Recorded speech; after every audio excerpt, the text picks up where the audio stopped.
Clint Eastwood pays tribute to his mentors by engraving their names on tombstones, simply because he was too lazy to invent fake names.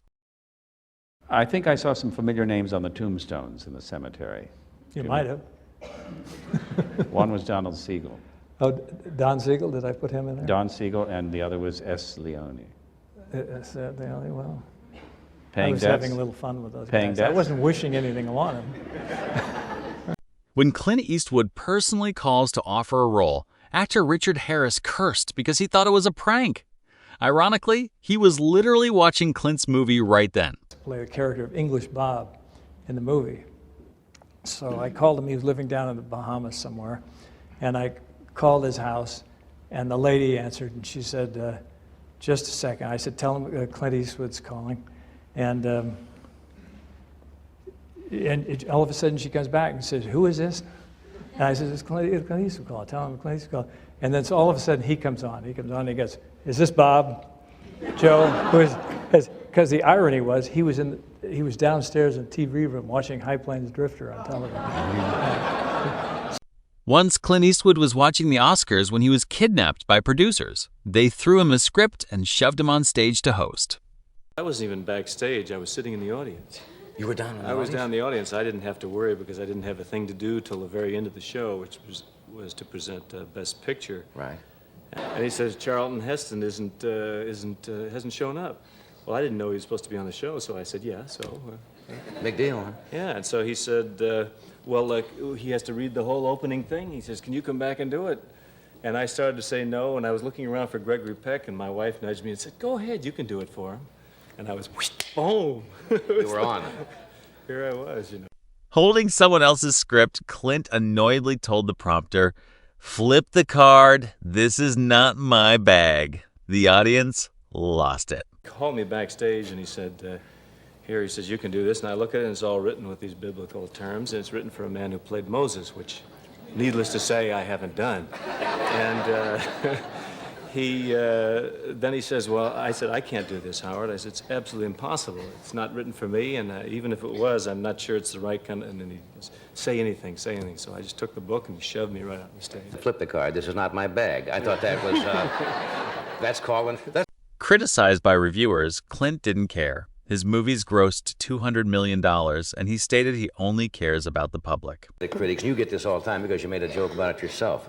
I think Time magazine or somebody said you studied at the Mount Rushmore Dramatic Society. Well, I don't know. I don't know if it was Time, but I don't say anything to him. I mean, everybody's entitled to their opinion. Right. But your films have grossed something like somebody told me around $200 million, which has been incredible. Around the world. I don't know anybody who does that. Yeah, I don't know what the internationally. exact figures are. I read in a publication the other day they had it broken down into various forms. But critics are just like anybody else. They have their opinion, and you hope it's very flattering to your ego if they happen to say, well, fine, I really think this guy did a marvelous job. And you see it in print, and it pumps you up for a second. But the main thing is, how does the public accept it? When asked if he eats nachos or chicken wings during the Super Bowl, Clint gave the most alpha response possible. Watched the Super Bowl yesterday? I did watch it. Who'd you watch with? Crystal. Okay, just the two of you, not just a the big two party? of us, yeah. Just whispering in my ear. Do you cook? No, I just... Do you make nachos or chicken wings or anything like that? None of that crap.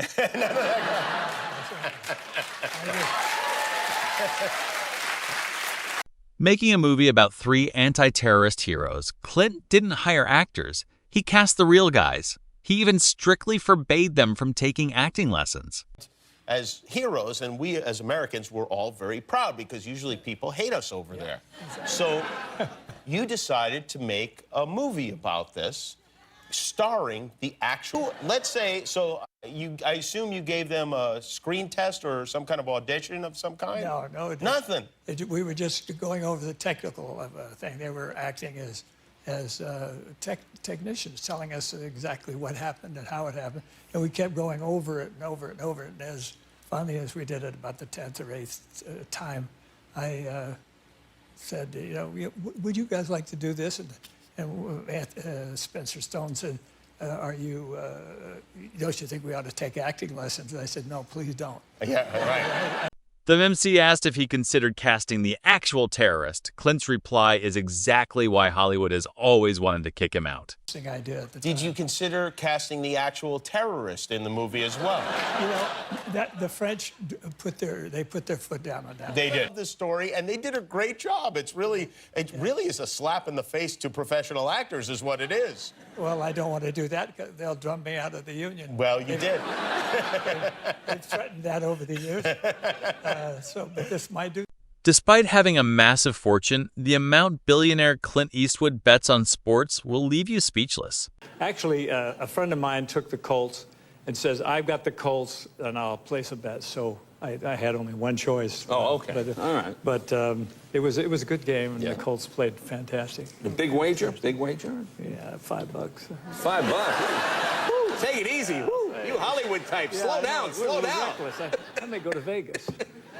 Macy J. Leno was determined to expose Clint Eastwood's past as a country singer, but instead of admitting it, the boss completely denied it. You do everything. You act, you direct, you compose music. Now, you also had a brief singing career for a while, didn't you?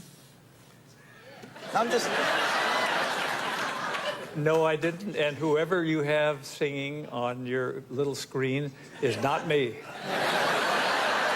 Just remember, you know why I bring this up? I bought something for $500 that no one else has. Do you remember?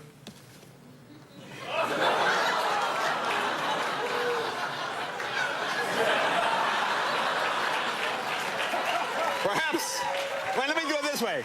Perhaps this will refresh your memory. That's my son. That's your son, is it? No, but this is My son's actually older than that guy was. Unable to deny the hard evidence, Clint blamed someone else and stated he would never take credit for this disaster. It was somebody else's idea. If it was my idea, I'm sure as hell I ain't taking credit for it. Can we take a listen? No. I think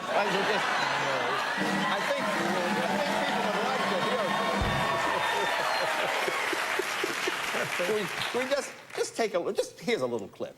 Oh, give me land, lots of land under starry skies above. Don't fence me in. Let me ride That's pretty good. wide open country that I love.